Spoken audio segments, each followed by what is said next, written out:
Bueno, vamos a arrancar el Entre Cuatro Paredes de hoy con Ivana Sherman, con Nasa Lomagno y con quien les habla Leandro Renú. Se intitula Milei y Mamdani contra los tibios. Quiero decir una cosa antes de empezar, que ayer lo llamé a Gabriel y le dije, consensuemos una especie de línea conjunta, que es algo que habitualmente no hacemos. Pero para que vean que esto es una idea algo colectiva. El título obviamente es un poco provocador.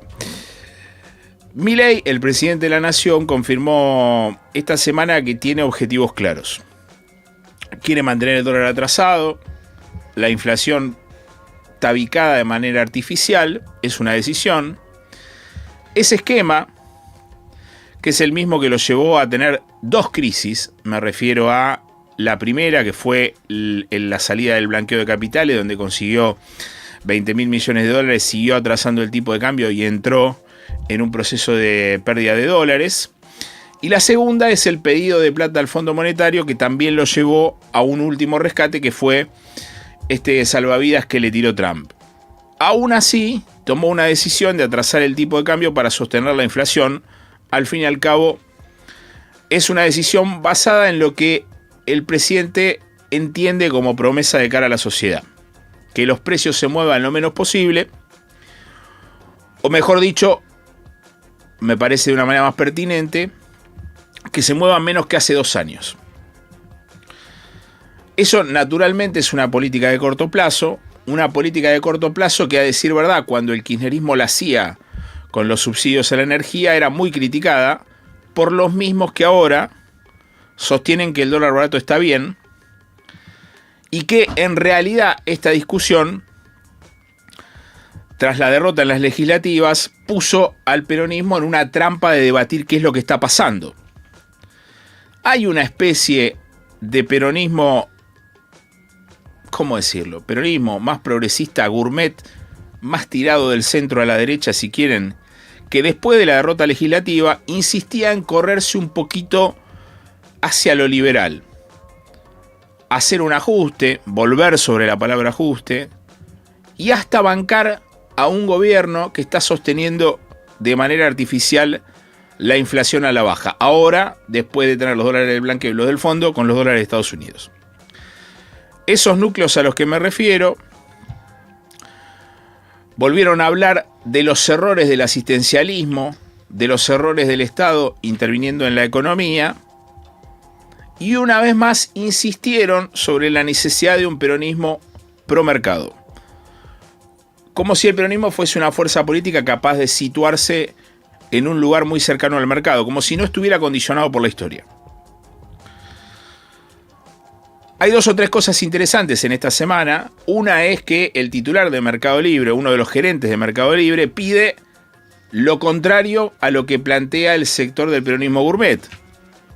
Salió a decir uno de los referentes de Mercado Libre que es necesario que el Estado controle el nivel de importaciones de China. Ahí ya tenías la primera señal de que algo estaba pasando.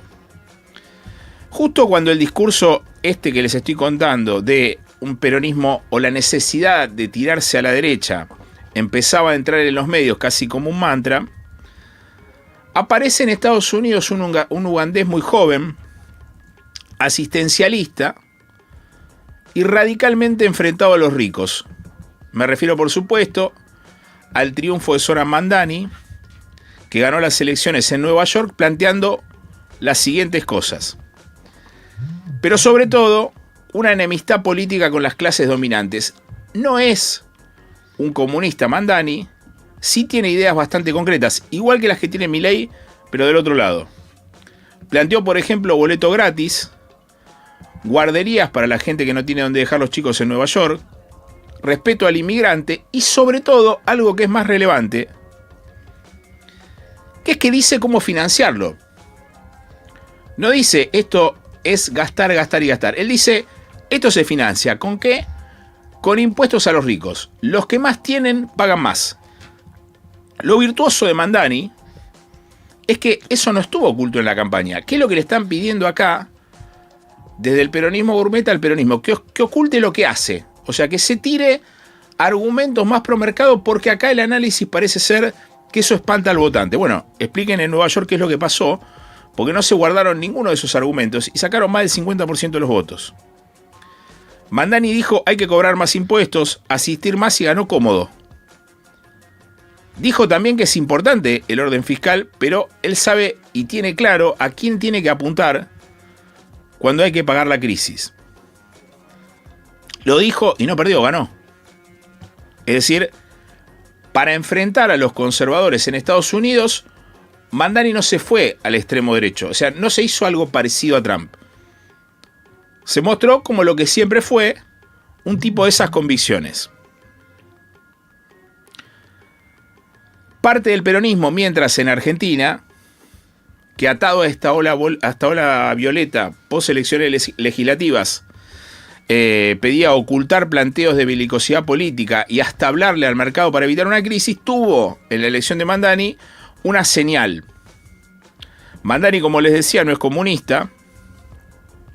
Lo que hace es romper dentro del capitalismo, lo que además, y seguro lo vamos a charlar en la conversación del final del programa que va a estar interesante, también alecciona de una manera, además de al peronismo que está sin ideas y sin situarse en un sector clave, interpela también a la izquierda local, a la izquierda argentina, que ha sacado buenos volúmenes en la elección, pero que está trabada en esta traba del anticapitalismo. Mamdani lo que dice es, yo soy capitalista, tengo esta idea clara y tienen que pagar los ricos. Quizás, si la trampa de la izquierda en Argentina se resolviera por el procapitalismo, estaríamos hablando de un escenario político distinto también. Lo que cambia con Mamdani es la idea de fondo. Él no propone que está mal asustar a los CEOs, no dice, che, démosle bola a los mercados, ni sugiere girar a posiciones más amigables. Parece una simplificación, pero Mamdani lo que muestra, y que no es nada revolucionario, es que con propuestas claras, dirigidas a un segmento determinado, los políticos son creíbles. Plantea además la elección de Nueva York, que es difícil construir en el medio. Vos tenías a un personaje como Trump, incluso al segundo de la elección de Nueva York, también demócrata, tirado a la extrema derecha, y tenías a Mamdani, que propone algo que pareciera revolucionario, pero que es bastante sencillo. O sea, que la gente viva en mejores condiciones. Demuestra además, o al menos pone en cuestión, esta idea de que el mundo está arrasado por una ola ultraconservadora. No quiero ser excesivo en el planteo de traer a la Argentina la posición de Mamdani, pero sí lo cito como un hito para poner en el debate hoy. César González, que estuvo acá, es amigo, escritor, cronista de Barrios Humildes, suele decir que el peronismo está muy blanco y que nunca estuvo tan blanco.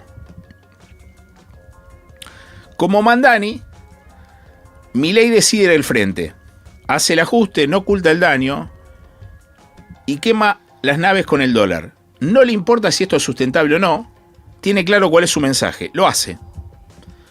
Mamdani y Milei aleccionan a muchos, pero sobre todo a un peronismo que, como dice César González, cada vez está más blanco. ¿Qué quiere decir que cada vez está más blanco? No que no tiene que haber orden fiscal. No dice César que no hay una idea de baja de la inflación. Lo que quiere decir es que en el eje de la discusión política tiene que estar el sector más representado por una fuerza política. Ese peronismo que él describe como muy blanco, hoy está desenfocado. Si la base de sustentación histórica del partido es un segmento, esa es la base de sustentación.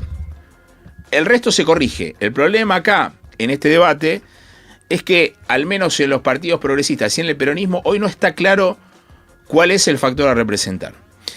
Chicas, ¿cómo la ven?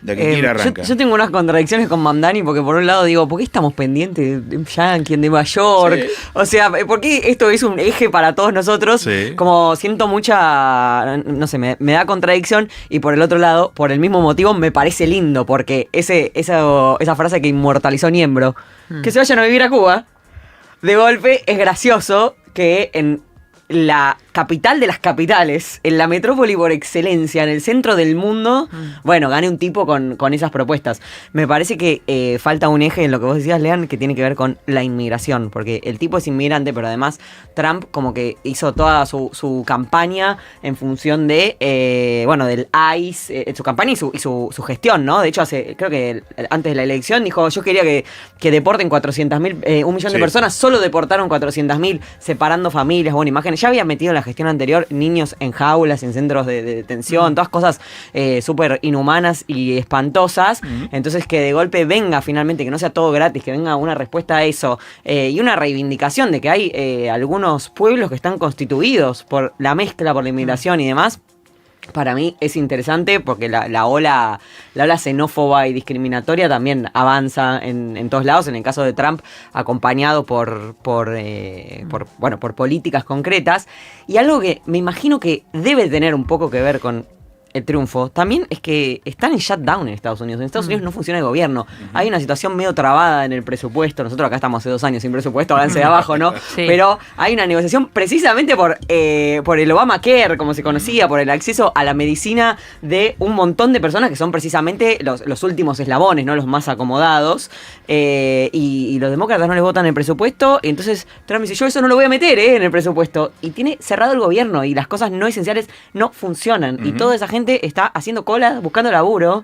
Entonces, tampoco la política de Trump, aun cuando se reivindica, como viste, algunos dicen que es peronista el tipo, o se reivindica su proteccionismo, o ciertas políticas como para el interior de su población, bueno, muy sesgado, que es lo que él considera estadounidense o lo que él considera habitantes del suelo estadounidense, y eso también está, me parece, sobrevolando en el triunfo de Mamdani. Después sí, bueno, obvio, lo que decía, que gente haciendo cosas, ¿no? Gente proponiendo cosas, sea Milei, sea Mamdani, o sea, ¿no? esa nebulosa en la que nada es nada. Aparecen propuestas. Sí, aparece algo. Sí. Después hay que verlo, ¿no? Porque también como concepto, digo, ¿no? A mí me parece que él tiene decidido, obviamente nada es extrapolable, porque no sabemos ni qué pasa en Nueva York, no sabemos es una si ciudad. Ser acá. Claro. Bueno, después hubo hay que compararlo con Macri. No, pero igual hubo otros triunfos, se votó en 5 distritos, hubo triunfos importantes de los demócratas, pero lo que digo es, a mí me parece que lo que impone es que,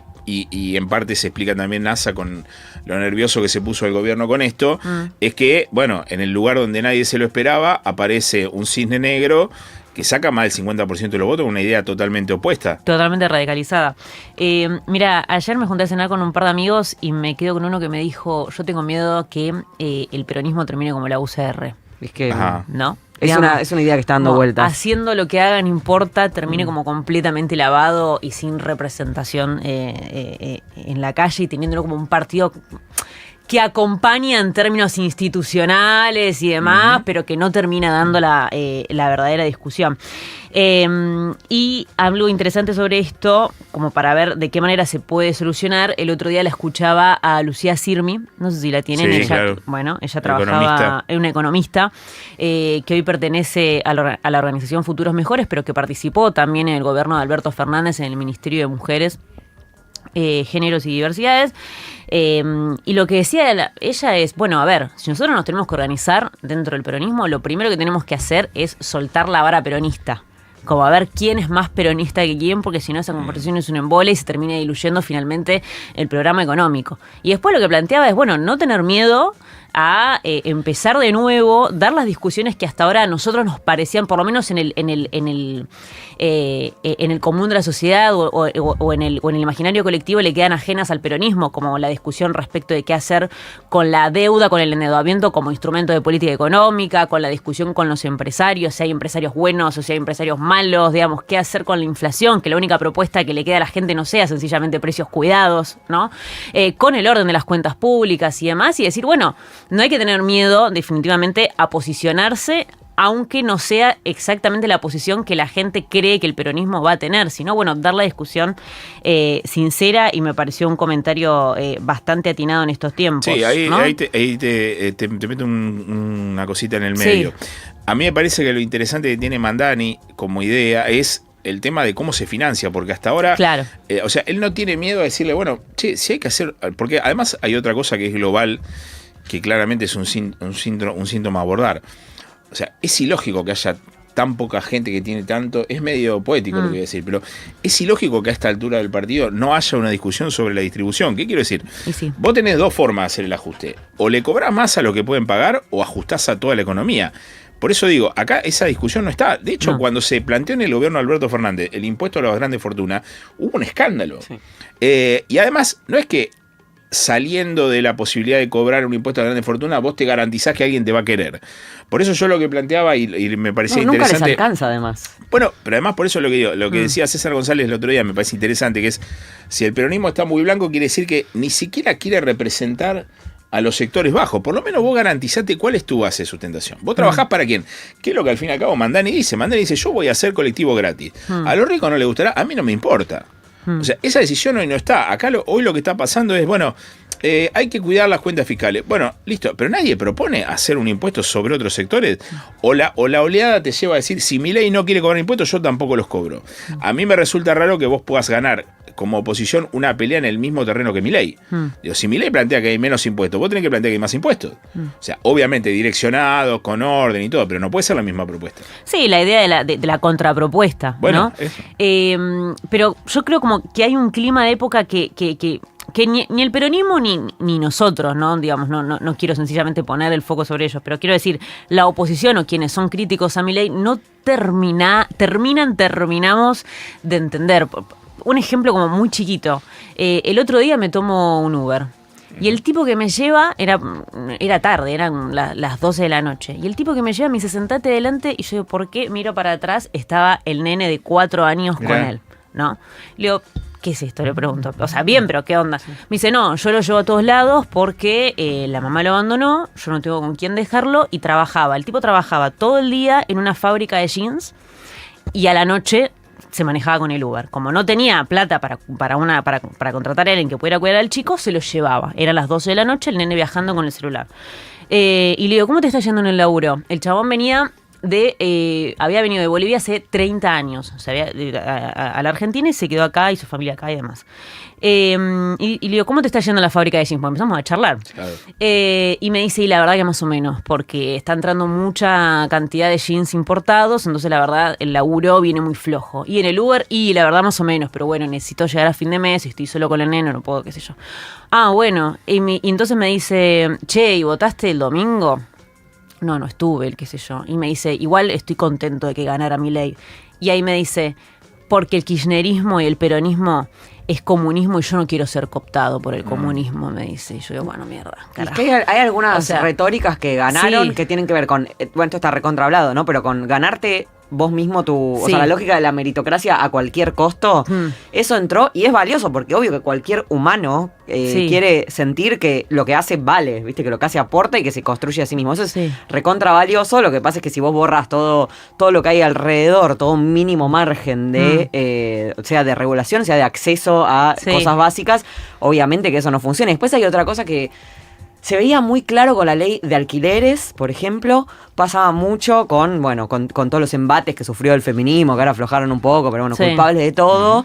Y lo veo ahora un poco con la reforma laboral. Hay una lógica de culpabilizar a quien lucha por un derecho, por una mejor condición de vida, por una reivindicación, por lo que sea, culpabilizarlo de lo que no funciona o de esa injusticia contra la que precisamente se revela. Entonces, vos peleaste para que se pueda alquilar, mirá cómo ahora los propietarios sacan de los alquileres y no podés alquilar. Bueno, porque se cartelizan. Pero pará, vos decís que ganó el discurso. O sea, Sí. A ver, a mí me parece, por eso yo decía ahí en la editorial, que a mí me parece que las oleadas medio que te llevan a que todos empiecen a decir lo mismo. Yo otro día medio en broma, medio en serio, decía, cada vez que el peronismo pierde, la conclusión es, pierde porque no se tiró más a la derecha. Bueno, eso la verdad que es medio raro. Por eso digo, o sea, Mandani lo que dice como emergente del problema es, vos tenés que plantear primero ideas claras y propuestas. ¿Qué quiero decir con la discusión que tuvimos la otra vez con la reforma laboral? El peronismo lo que debería hacer es, miren, ¿ustedes quieren discutir sobre la reforma laboral? Bueno, no discutamos en los términos del gobierno. Discutamos en los términos que la oposición quiere discutir. ¿En qué términos? Si el gobierno dice, va a haber un banco de horas, que la contrapropuesta sea, ¿y cómo se explica eso? O sea, ¿quién le va a garantizar a los trabajadores? O nosotros proponemos hacer tal cosa. O sea, si tiene que debatir sobre alguna propuesta concreta y dirigida a algún sector. Claro, pero lo que ganó ahora es que vos, por ejemplo, laburás, tenés un empleo formal en la fábrica de jeans y después tenés que hacer Uber de trasnoche con tu criatura en el auto, porque el empresario no está ganando lo suficiente. Es eso, es tu culpa. Sí. Porque el empresario no está. Es la misma lógica a todo. Sí. Eso me parece que siempre pero no luches por nada, no reivindiques nada, no reclames nada, porque en realidad es tu culpa por ese reclamo que esa injusticia exista. Cuando esa injusticia existía antes de que vos reclames y te organices. Yo creo que además, o sea, para el peronismo es muy necesario preguntarse, bueno, este tipo que está en estas condiciones, sabe que con Milei, en términos de poder adquisitivo, a comparación de, por ejemplo, el segundo semestre de 2023, está peor. Que el empleo, en un ratito lo voy a estar contando, pero el otro día estuve con 2 economistas que anticipaban que la calidad del empleo registrado en 2026 probablemente, digamos, siga cayendo y siga creciendo el cuentapropismo. Que la actividad está un poco mejor, pero la verdad es que viene desde el piso. Digamos, tiene como condiciones macroeconómicas realmente muy complicadas y aún así la gran mayoría entendió que ir a lo seguro fue votar a Milei y que el kirchnerismo quedó asociado con el comunismo. Bueno, eso, entonces, bueno, sí, ahí es inevitable hacer la autocrítica y pensar en dónde el peronismo está fallando o qué es la contrapropuesta que no está haciendo. Igual yo coincido, pero a mí me parece que igual el tema de las grandes mayorías yo cada vez lo creo menos. ¿Qué quiero decir? El otro día Pablo Semán decía algo interesante, que es hay 20 y pico % que no votó, uno sacó el 30, el otro uno sacó el 35, el otro el 40. Es difícil decir, hoy vos tenés un apoyo masivo, que, a ver, esto no es un apoyo masivo, es un apoyo de 1/3 en el mejor de los escenarios a un sector. ¿Eso te alcanza para ganar una elección? Sí. Por eso ahora, en el debate, pero que ganó fue la claro, que avanza. No, está bien, pero en el debate, a ver, cuando vos lo pones en el debate político de ideas, no es que vos no tenés representación sobre un segmento. ¿Qué quiero decir? Hay 6 de cada 10 que no votaron a Milei. Dentro de esos 6 de cada 10, hay 35% que votó al peronismo. Hay 25% que no votó. Es decir, vos tenés para la discusión política, no de quién ganó la elección, sino la discusión de las ideas. Por eso digo, a mí me parece que lo de Mandani obliga a replantearse que está mal alejarse de los principios. Eso no quiere decir no ser flexible. Porque a mí me parece, insisto en lo mismo, el corazón de la propuesta de Mandani es que Mandani dice, yo quiero el colectivo gratis y lo vas a pagar vos. ¿Quién lo va a pagar? El tipo que es más rico en Estados Unidos. Y no le da vergüenza hacer eso. O sea, acá hubo discusiones que se tabicaron por la situación de, ¿le molestará a los empresarios? Pasó mucho durante la pandemia. Sí. Y además pasó durante la pandemia, lo cual es curioso, después de que el Estado había pagado los sueldos de los privados. O sea, el Estado pagó los sueldos de los privados y los privados después no querían pagar el impuesto a las grandes fortunas. Entonces digo, a mí me parece que lo que Mandani dice, miren, yo soy esto y mi propuesta es esto. Puedo ganar o puedo perder. Ahora, si me corro de la representación, tengo un problema. ¿Se entiende cuál es el eje, al menos de lo que yo estoy planteando? Acá el problema es, bueno, ¿para dónde vamos? Vamos para acá. Y el mismo problema que tiene el peronismo lo tiene la izquierda con otra cosa, que es una cuestión más ideológica. No salir de esa trampa. Yo lo he charlado muchas veces con Miriam Bregman. Es imposible abordar eso. La izquierda no tiene un afán de gestión. No sé si entra en esta discusión. Tiene que tenerlo, pero tiene que entrar en esa discusión. Tiene que entrar en esa discusión. Para mí no entra precisamente porque no tiene ese afán de gestión. Es una crítica, no lo estoy diciendo como una reivindicación. Bueno, no tiene afán de gestión. No sé si Bueno, no sé si no tiene afán de gestión. Yo lo que digo es, si vos normalizás una especie de círculo político donde hay muchos que hacen las mismas propuestas, vos ganás en volumen de situación. Eso, seguí, por favor. No. Yo creo que hoy uno de los grandes problemas que tiene el peronismo como que se quedó encasillado en determinada posición para discusiones que efectivamente hay que darlas. Quería ir con algo de información porque yo recién hablábamos justamente un poco de la reforma laboral y esta semana estuve hablando con varios empresarios. O sea, ustedes saben que la UIA es el riñón ideológico de la reforma. Sí. Va a venir de ahí. Está en el Consejo de Mayo, ¿no? Martín Rapalini, que es el presidente de la UIA, sí. Entonces, bueno, me tocó hablar con algunos empresarios ligados a la UIA y lo que me decían es que, bueno, a ver, están esperando que, obviamente, que la reforma laboral tenga, este proyecto nuevo, ¿no? Que todavía no conocemos, el nuevo texto esté conformado por distintos puntos, pero hay por lo menos 3 que los empresarios miran con especial atención. A ver. El primero tiene que ver con el hecho de desenganchar el convenio colectivo por actividad de la negociación paritaria, sobre todo, y que tenga preeminencia el convenio colectivo por empresa. ¿Cómo sería? Explícalo para mi tía Marta, como dice. Es algo que defendió en su momento Federico Sturzenegger, que es básicamente, a ver, el convenio colectivo por actividad genera un piso de igualdad de condiciones a la hora de negociar los términos de la reforma laboral, de la relación laboral, eso quería decir, negociar en igualdad de condiciones los términos de la relación laboral. Y cuando uno mira la paritaria, bueno, obviamente que como trabajador pone el foco ahí.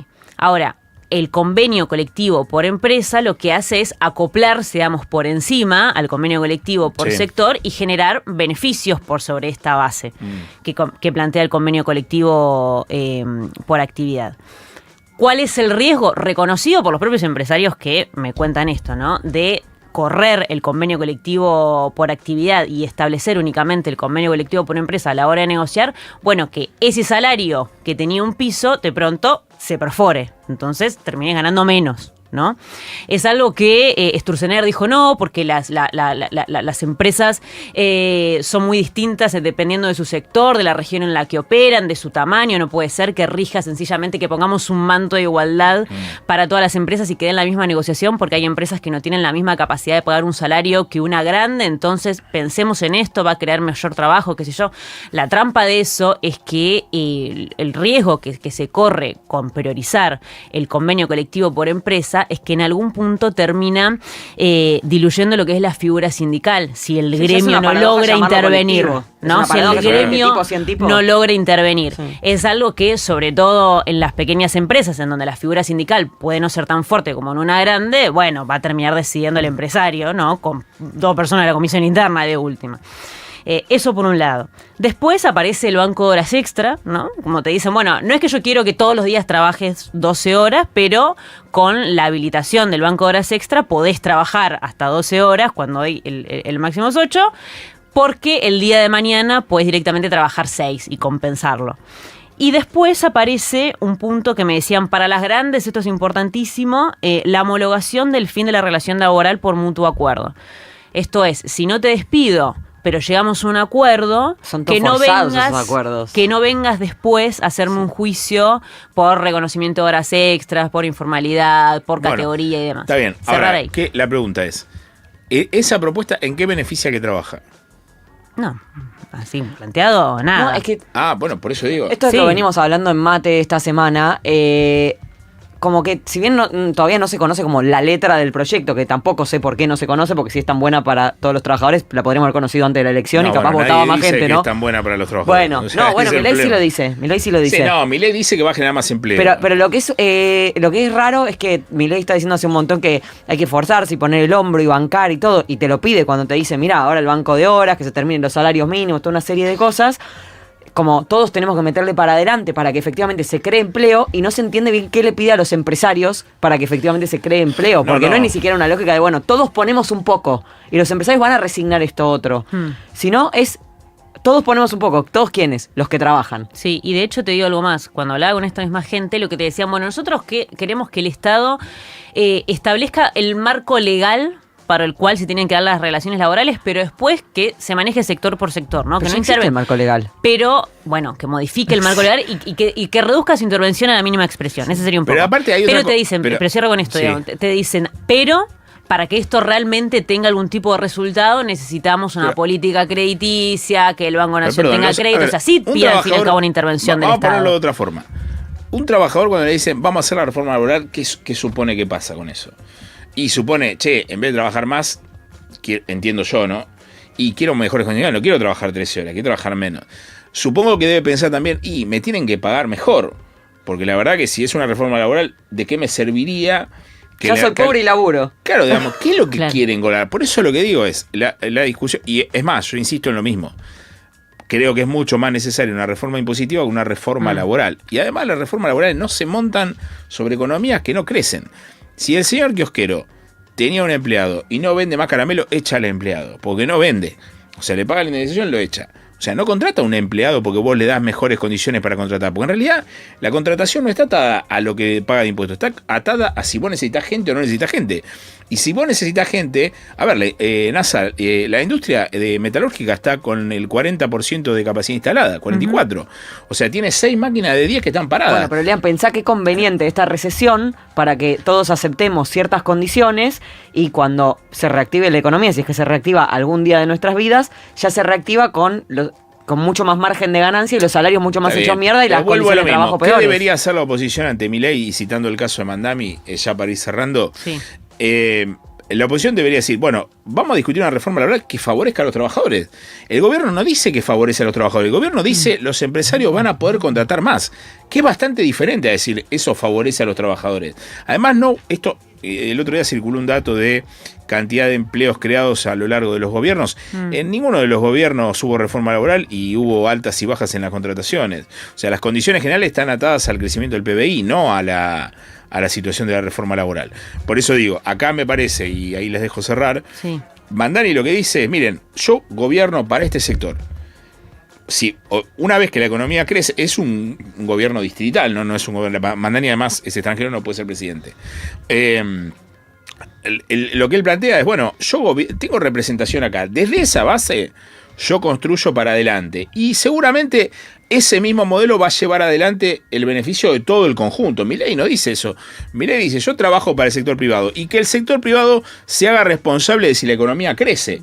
O sea, ustedes se imaginan a el presidente de la UIA que le dice, bueno, desde mañana vos podés hacer trabajar a los trabajadores 13 horas. El tipo dice, no, ¿por qué 13 horas? Hagámoslo trabajar 5. ¿Ustedes creen que el presidente de la UIA va a hacer eso? O sea, el tipo va a decir, si quieren trabajar 20, que trabajen 20. Y cuando le digan, che, vos tenés horas extra, la podés usar cualquier día. Vos imaginate, vos tenés 7 horas extra y trabajás 6 horas. Un día no vas. ¿Te van a dejar no ir un día? ¿Te van a dejar que vos elijas el día en el que te tomás 6 horas? Creo. O sea, y te van además a pedir los días que vos sí tenés que trabajar. Porque el 24 de diciembre vos trabajás en un comercio y te van a decir, flaco, comete 13 horas acá.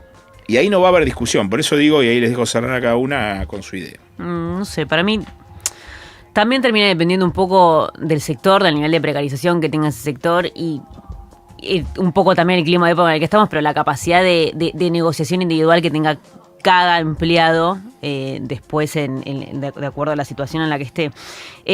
Yo insisto con lo mismo, esta reforma laboral así planteada con los puntos que tiene no me parece beneficiosa para el trabajador, me parece una cagada. De hecho, que los mismos que la están craneando te dicen, y la verdad es que está pensado en un 80% para las empresas. Eso no quita, vuelvo a decir lo mismo que decía el sábado pasado, que el peronismo no pueda tener una contrarreforma, ¿no? Si el mercado laboral, digamos, si desde 2012 en adelante creció en un 42% la figura del monotributo y solo un 3% el empleo registrado, con la nueva incorporación de trabajadores, con la incorporación de trabajadores en las economías de plataforma, con la incorporación de mayor tecnología y demás, digamos, no se puede pensar en cambiar, ni siquiera por ahí una reforma, pero por ahí 2 o 3 puntos de la legislación actual, bueno, creo que es una discusión pero vos que tiene que darse de todos modos. Pero vos decís que van a blanquear a los Rappi y los Uber. No, yo no estoy diciendo eso. Estoy diciendo que a lo largo, desde 2012 o más, si querés, en adelante, el mercado de trabajo sufrió cambios y es válida la pregunta de si la legislación laboral actual hoy obedece a esos cambios o no, y que el peronismo tenga, en última instancia, una respuesta a eso. Que no significa que sea esta. O sea, vos decís, bueno, hay un montón... O sea, si hay empleo negro, porque la economía no creció. O sea, que acá está claro, hace 10 años que la economía crece. Sí, por eso hay empleo negro. Sí. O sea, vos supongamos que Rappi tiene 250, no sé cuántos tiene, pero 250 trabajadores, que están todos en negro. ¿Vos decís que con la reforma laboral blanquean a todos esos tipos? No, yo no digo que blanquean automáticamente a todos esos tipos. Pero no automáticamente, desde ahora van a empezar a blanquear a todos los trabajadores. Yo también pienso que primero hay que llevar adelante un crecimiento económico para que cualquier tipo de reforma tenga sentido. Eso seguro. Lo que no creo es que a la reforma laboral, no a esta, es lo mismo que decíamos la vez pasada, que tendría que haber existido una propuesta por parte del peronismo para escuchar cuáles son las nuevas demandas dentro del mercado de trabajo. Se va a debatir en diciembre, pero ¿no? Crecimiento económico es lo primero, eso seguro. Me intriga qué va a hacer la CGT, hay un nuevo triunvirato de esta semana. Ya hubo una reforma laboral con el decreto 70, no se ha creado empleo en estos 2 años, se perdieron 200.000 aproximadamente, no sé exacto el número actualizado ahora, pero son cerca de 200.000, y ahora se votaron autoridades, hay unas internas ahí. Yo obviamente no soy especialista en gremios, no es que los conozco personalmente ni nada, pero me intriga, todo se ve como muy vetusto, a la vez que es un eje principal del movimiento obrero, que obviamente no se va a estar moviendo con las fluctuaciones de las redes sociales, pero bueno, no sé, me intriga si es qué es lo que va a hacer la CGT, si es solo con la CGT, si debería haber otro tipo de forma también que reúna o organice. Bueno, existe también obviamente la economía popular y una serie de cuestiones, pero como que en qué momento entra ya no sé si decir el movimiento obrero, pero en qué momento, bueno, entra algún tipo de representación de quienes trabajan para negociar esa reforma. Voy a leer unos mensajes antes de Decí el teléfono, el entre cuatro paredes. Bueno, el WhatsApp es 40660000, ya lo saben, están escribiendo muchos. Vamos a leer, voy a tratar de hacer bien lo que Gabriel hace mal, que es leer los mensajes. Sí, dice, no veo, tengo, bueno. No filtra bien para mí. No, no filtra sí, bien. no, dice, aparte se pone a leer y de repente dice, no, esto no era. Es muy desprolijo. Vamos a ver ahora, Leandro. Vamos a ver igual qué tal sale. Dice Maite, en relación a la reforma laboral se habla poco de que hay mucha gente que labura en esas condiciones. Es cierto, 12 horas con un franco rotativo a la semana, a esa gente le da lo mismo la reforma, estamos hablando de una reforma para trabajadores de clase media, es posible, por eso yo decía, si las condiciones de los Rappi van a ser blanquearlos a todos, bárbaro, que la hagan. Yo creo que si los contrataron en negro porque no los quieren blanquear, si no sería fácil. Y además es una fuerza de trabajo difícil de abordar porque el negocio es raro. O sea, el negocio en sí mismo está muy avanzado y además tiene problemas legales en todo el mundo. Hoy hay más acuerdo que de costumbre en la mesa, dice Ariel. Es el momento de dar la discusión seria sobre impuestos. El peronismo y el axelismo en particular tienen que dejar de esconder la cuestión y explicar su propuesta sobre impuestos con seriedad y honestidad, y a la vez proponer una reforma laboral moderna pero propia. Contraponer con claridad y sin timidez, explicar y hablar asumiendo errores del pasado, abrir el debate en serio. Es cierto, ¿no? Bueno, esto claramente tiene que ver con que el peronismo está como en una política de palacio medio rara, ¿no? Una fuerza que nació en la calle está lejos de la calle. ¿Qué va a hacer? Bueno, amigos, son las 8:43. Esto es Cómo la ves. Los vamos a acompañar hasta las 10 de la mañana. Ya venimos.